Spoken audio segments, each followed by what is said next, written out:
Welcome everyone, and thank you so much for watching. If you want to know how Jussi Adler-Olsen's thrillers can be lighthearted but deep at the same time, and how they weave a thrilling plot with current issues of the world, then please keep on watching.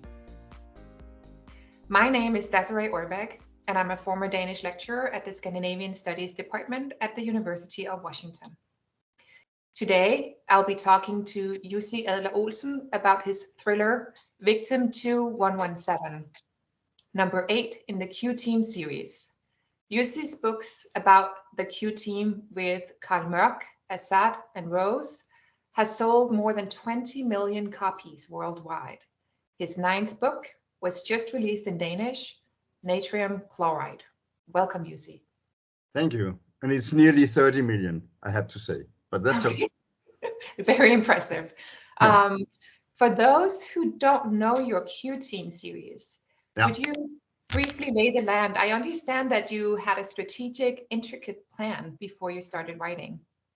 True. My plan was actually in 2005 to make the longest thriller ever made.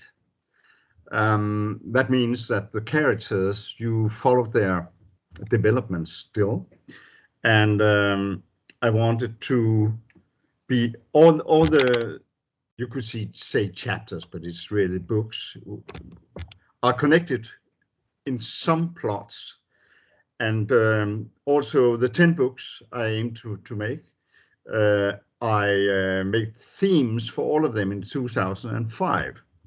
So I knew the characters very well, their secrets and everything, how their interaction should be, and also the dramaturgic curve throughout one book after another, and then also the dramaturgic curve over 10 books.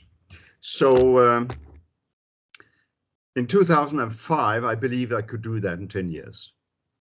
But in the meantime, some success arrived, and I had to travel more than 130 days a year for 5 years.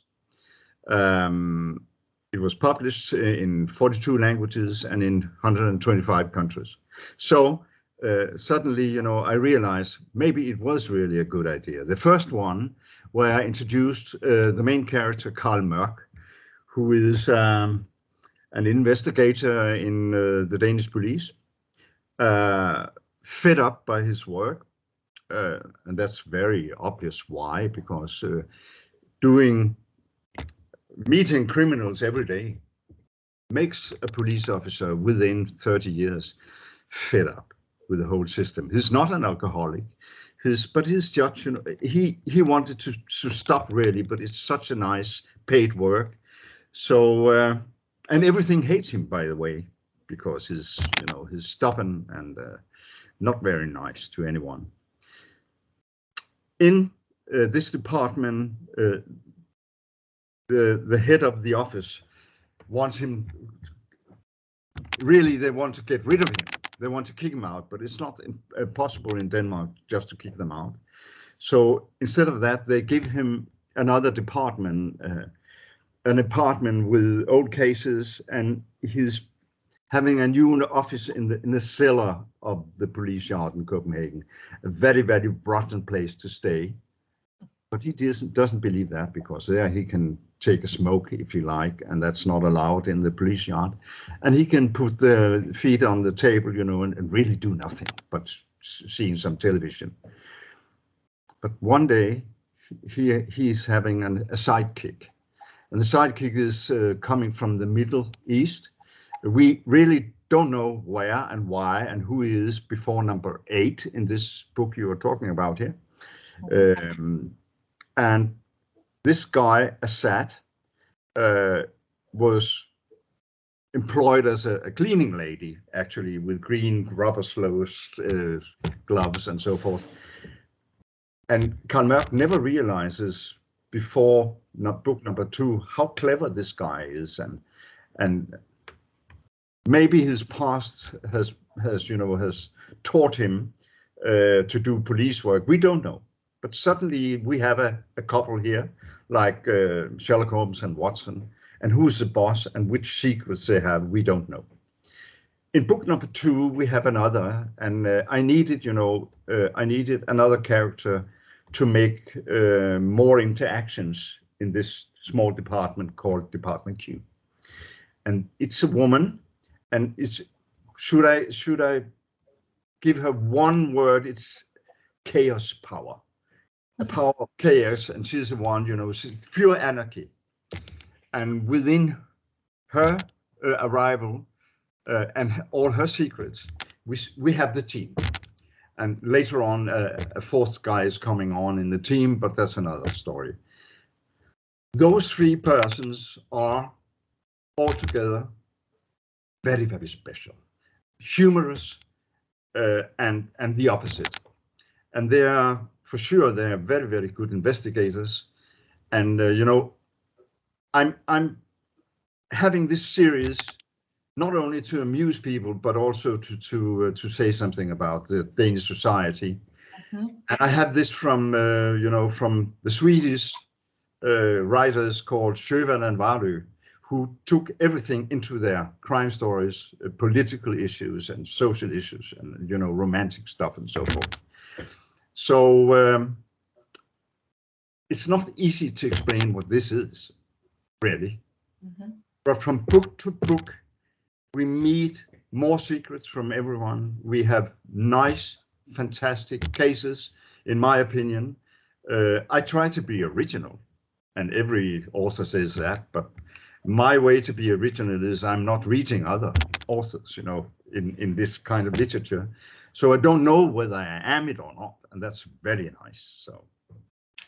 And I would definitely want to get back to the part you mentioned about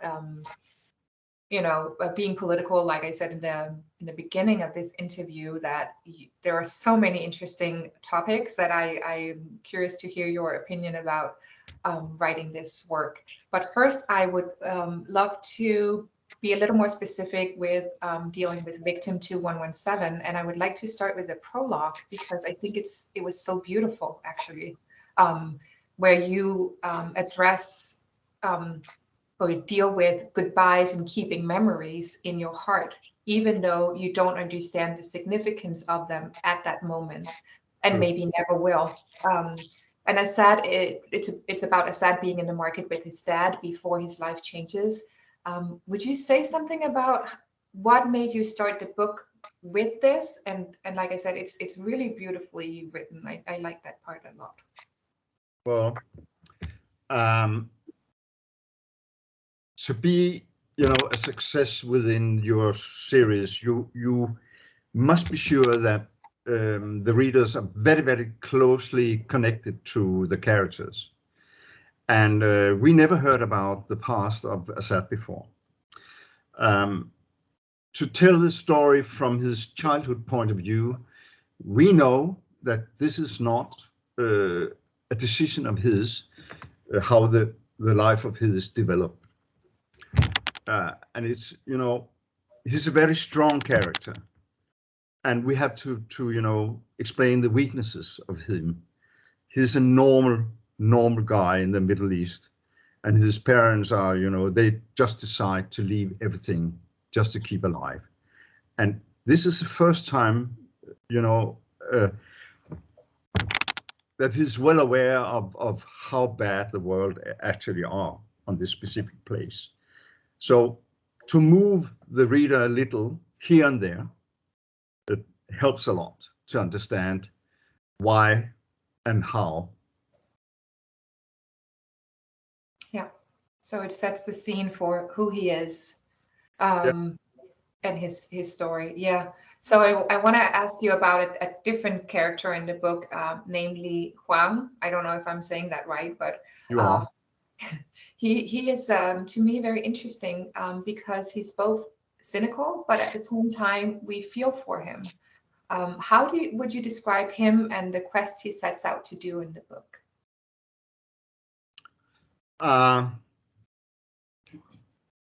He's so close to be a catastrophe. He's so close to lose his job. He's so close to commit suicide. So something very specific and interesting must happen in his life. Juan is a guy, he's a journalist, and he's a guy with open eyes, but he's not very strong. I like the character Juan because he's very Catalan, and I'm living in Barcelona in the wintertime, and the Catalan people, they are hesitating all the time. But now he sees the way out of the atmosphere he's living in. And the way out is to put his empathy to something he sees in the beaches of Barcelona. So we follow him. We follow the tracks he's following, and all the time he's so close to be murdered. Actually, we know that because that's the point of view and that's suspense. That's the old Hitchcock theme. To make a suspense, that means that you know more about the character than the character knows himself, and we can put ourselves in his situation. So that was very important for me to have another point of view, but the point of views of Department Q. All right. Well, yeah, and you touched on it a little bit. We deal a lot with death in this book, death in different ways, as a concept or condition of life, but also as a tragedy, right? You have a quote on page 185 where you say awareness of death had become the eternal nightmare of life and a source of grief. Yeah. What does that sentence mean to you? I don't know. What does it know? What does it mean? It's pretty profound, I think. Yeah. I haven't read the book in 3 years. So, what do I mean in this specific way here? Maybe I should take the book and no. Maybe I'm putting you on the spot a little bit. I just like the sentence a lot. Awareness of death had become the eternal nightmare of life and a source of grief, right? Yeah, but that's true. But you have to be aware of the death to have the nightmare, and I guess it's about Juan as well, and he's very simple-minded. I don't think he ever thought of death like something that should come without knowing and within a certain. He's the kind of guy who are living in darkness, and he's not very happy about himself. So if death should come, he should be the one. This should be a suicide. Actually, this is the only way he sees death now in this very point of the book. But realizing that in the next second you are not there anymore makes you want to live. Mm-hmm. But even if your life is a nightmare, like he is it. Exactly. Mm-hmm. Well, it's very interesting, and there are many ways of you're dealing with death in many different ways in this book. Oh yeah. I want to turn the lens a little bit to something you mentioned yourself. The book is very political. You deal with topics surrounded by controversy, namely Islamic terrorism, but also the relationship between parents and teens. What was your thoughts behind dealing with those topics, and how did you choose to go about them in a nuanced way? I know this is a two-part question, but I know you can do it. What was the question? Once again, what was the question? So there are two questions. The thoughts behind dealing with this topic, because it's pretty controversial and you might lose some readers over it. And then how did you do it in a nuanced way? What was your thought process behind that? Do I understand the question? I'm not sure. We have two stories actually in one story here. Mm-hmm. We have a story about three stories, you could say that. We have a story about a terrorist. We have a story about refugees drowning in the Mediterranean. Mm-hmm. And we have a story about a young guy who locks himself up in a room. If we take this first, this is, it's very common in Japan that young people are locking themselves up and never leaving the room. That means that the parents have to be in service all the time with food and, emptying urine pots and so forth. And why do they do that? The Japanese youngsters, and we're talking about now 1 million, are sitting in their own rooms and not leaving the rooms in Japan just now.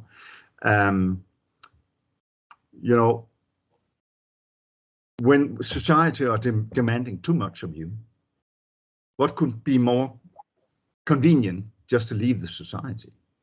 And this young guy, Alexander, in my book here, leaves the society for a while, but at the same time, he decides, that a certain incident in this story, which he's aware of, calls for some revenge. And the revenge are being put about everything that is normal, like his parents and so forth. He's going to be a killer, and he wants to do that. And the suspense is that we know when and how, and we have to, forhindre. We have to. What's a? Now I'm blanking. We have to. Oh my gosh. Yeah, that's when you word in English. Prevent. We have to prevent. Yeah, exactly. We have to prevent this incident to happen, and this is a case for Department Q2. At the same time, we have the story about Juan, and one day I walked along the beach in Barcelona, and I realized that there was a digital sign with numbers on it. And for every time I passed it, the number was higher. One day I realized this was the numbers of the people drowning in the Mediterranean while they were trying to, to get to Spain with all the fleets and boats and so forth. Refugees, we're talking about that. And I decided that this is only numbers. There were 4,000 kills, drowned people in that year when I realized it. And the next year I saw 3,725 people drowned. But, it was never mentioned in the newspapers or wherever, not even here in Denmark. We knew nothing about it, really. We knew people drowned. So I wanted to take one victim, and that was victim number 2,117. And victim number 217 becomes, a sort of hero for this Alexander. So he wants to revenge this victim. Juan follows the destiny of the victim throughout Europe. In fact, we are visiting many cities in Europe and ending up in Berlin with a sort of a catastrophe. So, why did I make this story? I made this story because I saw the numbers many times, but I never reflected really. And I could see that other people didn't reflect either. And I was just ashamed, suddenly. So ashamed not to realize that this is reality. And when I started up writing this novel, 1,200 people actually drowned in the Mediterranean. So why this number, 2,117? Because, in the end of the story, why I took this number, specific number. So I waited for more people to drown. And one day, suddenly I realized, what the hell are you doing here? Why is it that important that so many people has drowned? I could actually just invent it. But I waited, Yeah. And many more than 2,117 people drowned that year. So I don't know whether I answered some of your questions, but yeah, I think it's so nuanced, right? Because you're talking about refugees and potentially immigrants, and then also in your book dealing with Islamic terrorism. And it's pretty Yeah. hard for the average European citizen to know the difference, and we don't know until we know. And your book deals with the individual Yeah. versus affiliation or belonging to a clan or ethnic and religious group Sure. across borders. And Yeah. traditionally in Europe, we have found, we think of identity as a national affiliation, but Yeah. that's not necessarily the case with the people you deal with in your book. No. So I have a question for you. Do you think the Danes, and more broadly, the European system, is a little bit naive when it comes to thinking about the importance of the individual in a specific country versus the individual being a member of an ethnic or religious group, family, clan, etc.? Do you see what I'm saying? Yeah. I don't know whether it's specific for a Dane. I think it's common all over the world. Naivety or a lack of interest. I'm sure it's more or less lack of interest, not naivety. I have to say about the terrorism here, and in the series, we have not many three-dimensional persons. That means you are not in the head of the persons. You are actually in the head of Karl Mørck, of course, the main character, but not really, because he's in post-traumatic stress syndrome, and something he can't really remember. But you are in the head of him. In number 7, we are in the head of the woman I just talked about in book number 2. But we were never in the head of Assad, who's a very important character in the series.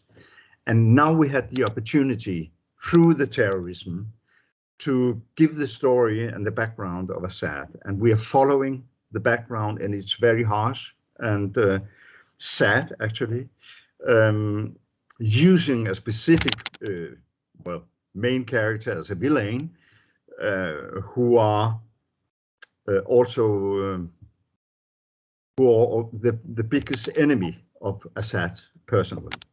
So, and now here in number 9 that I just wrote, we had another character that are three-dimensional, which we understand better. And in number 10, the last one, we will be in the head of Karl Mørck without the stress syndrome.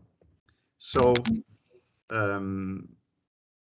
that was what I wanted in 2005, but I couldn't know how bad the Middle East situation was in 2019.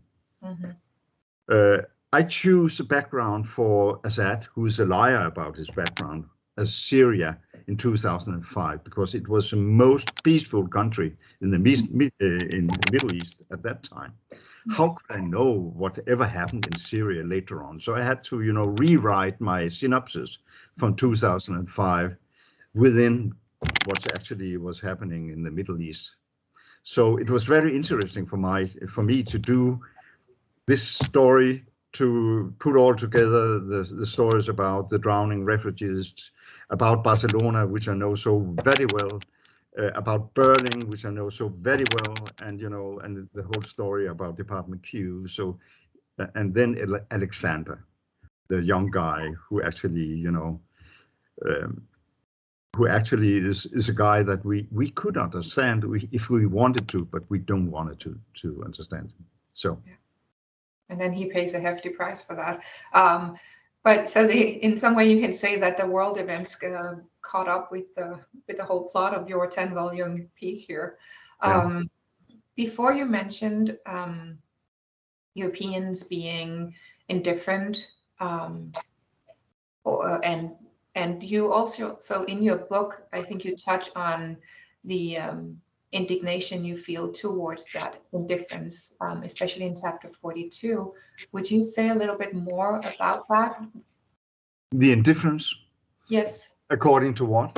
How you see it. It sounded before as if you were hinting at Europeans being indifferent towards what is going on, and what those people who have to go through what they have to go through to reach the European borders. Well, also today, people here in Europe really doesn't care about the refugees anymore. It was such a big part of our life the last how many years I don't know, and we hear about it every day. So we are fed of it by this issue. And it was the same thing about the people when they actually drowned in the Mediterranean. We heard about them, and we felt really sad about it for a while. We saw a small drowned child on the beach, and we felt empathy to the parents, to the father. But seeing too much of that, and that was the same in the Second World War, I'm sure, means that every individual tries to protect her and himself against what's actually reality in the world. And in this very period where they drowned all of them, we here in Denmark and in Scandinavia, also in the northern part of Europe, tried to find other things that we could care about. But what actually? Climate, that was the first point. I mean, you could say that we swapped the problem with the refugees with the climate issues. It's very harsh to say it, but it's really true. And for every big problem we have, we swap it with the one that was before. So suddenly one day we didn't think about what it actually meant to be a refugee, and how many extremely brutal destinies it was. I know there was a person who at one time in the television tried to explain us the drowning death, and the drowning death and how to explain it didn't help a lot. Because it's a very nice way of dying, most of us believed, like, freezing to death or starving to death or something. It's not violent, it's just calm and then it's over. But it's not true. No. Drowning to death means that you're fighting for your life for so many hours before that. You're fighting for the children around you, and you're fighting for your hopes and whatever. And you must also talk about the dreams of a person who is actually going down in the water. So and coming closer to every single individual and their hopes and what actually stopped the hopes and dreams makes you powerless suddenly, but also very empathic. Yeah. Now, these days here in Europe, I can feel that the whole attitude to refugees has changed, because now it's not our problem anymore. Now it's in Ukraine or in Austria or whatever. Belarus. What? In Belarus. In Belarus, yeah. Actually, in Belarus especially, yeah. So now we are just waiting. We're waiting what will happen. They are not drowning in big numbers anymore. They are taking other ways, to come into Europe.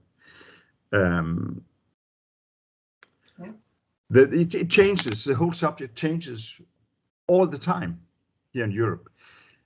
But no one ever speaks about what is really the problem here in the world, and how can we stop the jealousy and the enviness and so forth, according to or against societies that are living so much richer and better.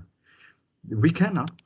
That's simple. That's a simple question. Every day, 300,000 people more in the world are being born.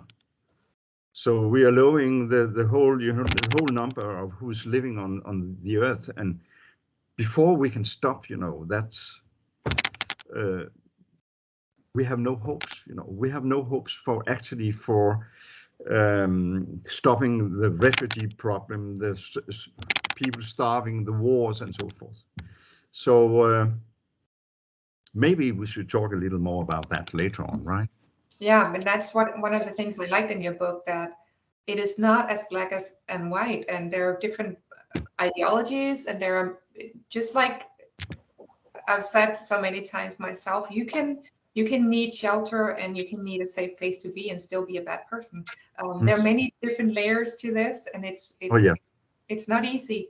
But I want to switch the lens a little bit, because, like you touch on, in the span of years where you've been working on this massive piece, a lot of things have happened in the world, and amongst those also the Me Too movement, right? Um, and so I was wondering, if do you think that um, we see descriptions and characterizations of gender in art in a different light after the Me Too movement? And also, has that changed the way you look at the way you describe gender in your books?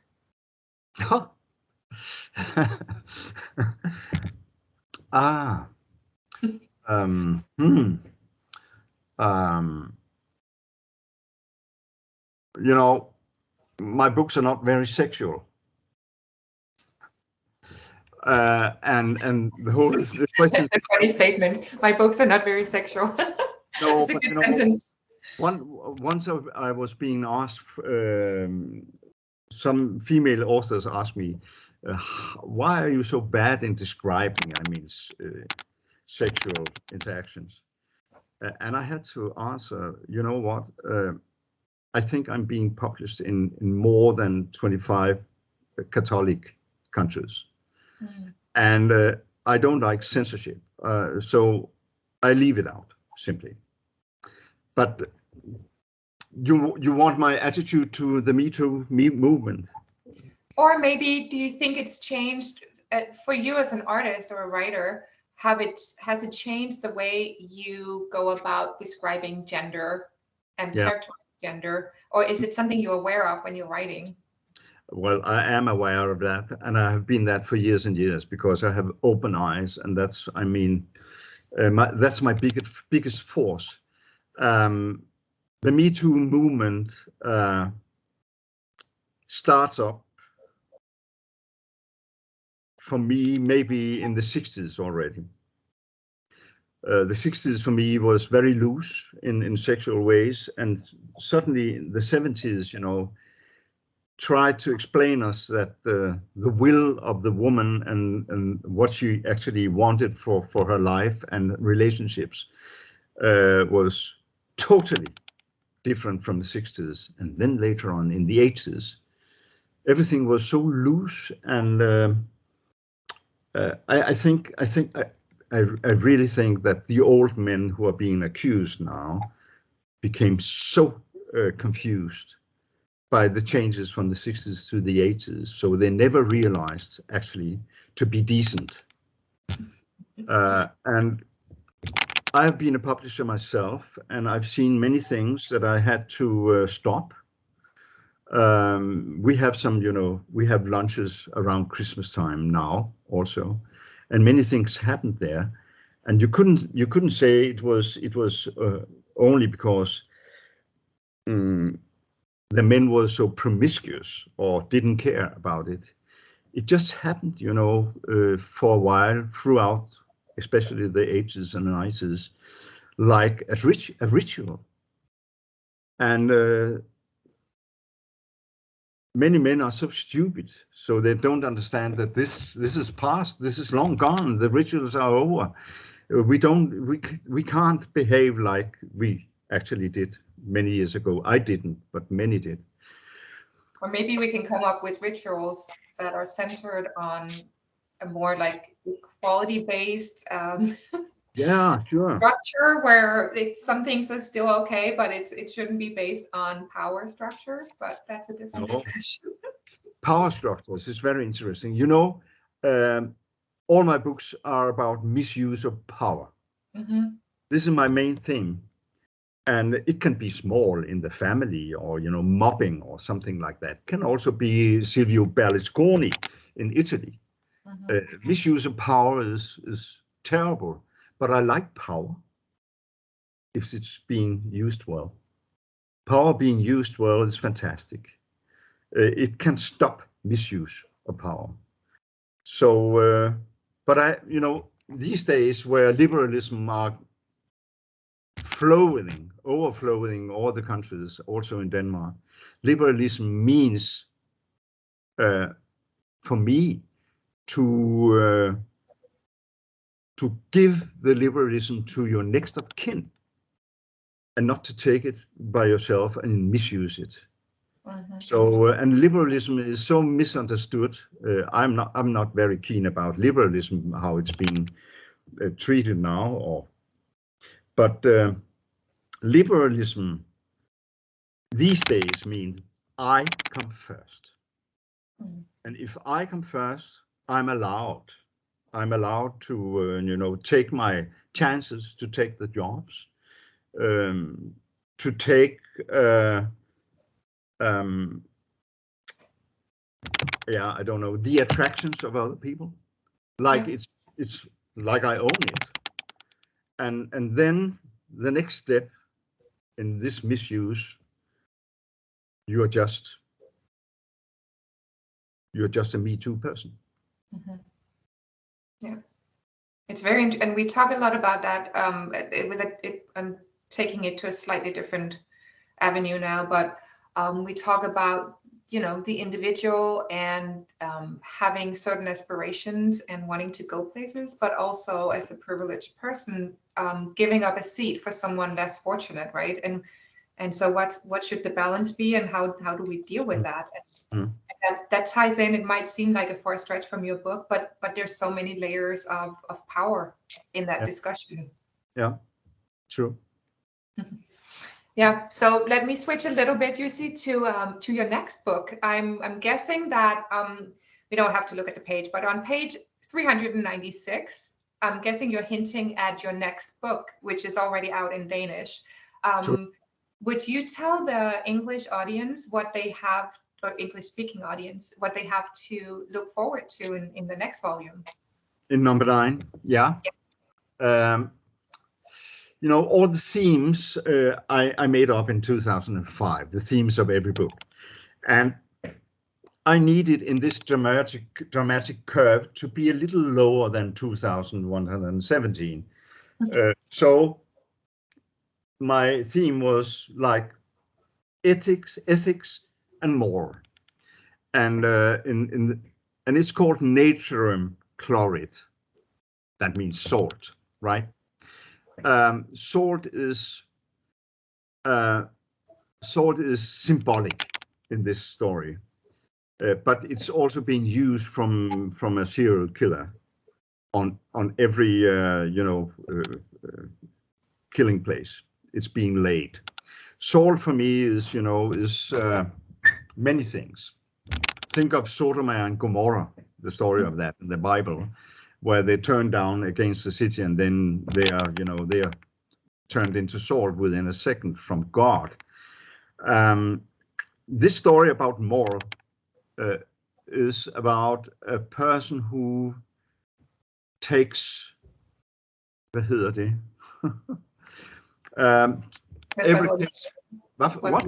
What word are you looking for? Jamen, det er en, what is it? Just a second. I can explain another way. The person here sees the lack of moral in society very clearly, and she's revenging. She's killing people that are not ethical or moral in her opinion. And what are we talking about? We're talking about small things, like here in Copenhagen, the bicycles are just hurrying and passing, for instance, buses when you are trying to leave the bus. And you could stop this very dangerous thing, taking an umbrella and put it into the wheel of a bike, and then they will fall down. This is a small example. But there are also big immoral issues, like people making reality shows without caring about what actually happens to the one who attends the shows. We are talking about quick loans. Do you know what I mean with quick loans? Yes. That means, and with very, very high interests. We're talking about, we have a lot of platforms where you can just play for money and lose a lot of money within a second. And this very killer kills in a period of 30 years, 17 persons who are, in her opinion, not very moral enough. But it's extremely difficult for me to explain it in English. But in the end, you know, we have a year, it's 2020, it happens there, where the COVID-19 are overwhelming everything in Denmark. And in the Department Q, they have a problem. When they are trying to meet, you know, the criminals, there are certain rules how they can do that. And Carl Mørck is very anarchistic, so he doesn't care about it. I talk a lot about COVID-19, but I also make a little fun of it, even though I didn't think it was very funny. And in this year, they're trying to find out how the hell are these cases connected and who can be the one. The case is 0 or whatever it's called. The case what? 0? But, yeah, that like the first COVID case, is that what you mean? Not really. Okay. Not really. Sorry, I must have misunderstood.